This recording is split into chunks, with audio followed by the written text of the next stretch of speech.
Hey guys, on today's tutorial I'm going to teach you how to update to the latest iOS. So let's go right away into settings. Under settings, you guys will scroll down until you see general. But just before that, make sure to make a backup on your iCloud. Okay, so just make that backup just in case something happens, okay? If you guys don't have any more space on your iCloud, don't worry about it. Just connect it up to your computer and use iTunes in order to make that backup. Alright, so right now let's just go into general, assuming that you guys made that backup. And then your second option will be software update. Under software update, we will see this come up.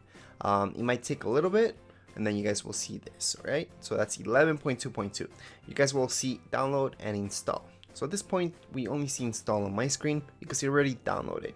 And for most of you, it's actually gonna download by itself. So as long as you guys are connected to Wi-Fi, assuming, alright? So just make sure you have a steady Wi-Fi connection. Make sure you have at least 50% of your battery. And although at the point that it's downloading, let's say your iPhone, iPad, or iPod Touch turns off, it doesn't really matter. Nothing will happen. However, if it's installing and that happens, or just anything happens while that's installing, then you guys will have to restore.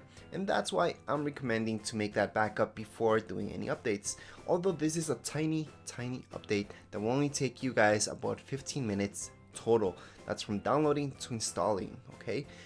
For those of you who have maybe an iPad that's really full of stuff, plus your internet connectivity is not that greatest and you're slow internet, then it might take you a little bit longer than that. But if you guys are there hanging on for an hour or two, it might be time to restore. Something may have gone wrong. Okay, so once you click on, well, tap on install now, you guys will see that this will turn off.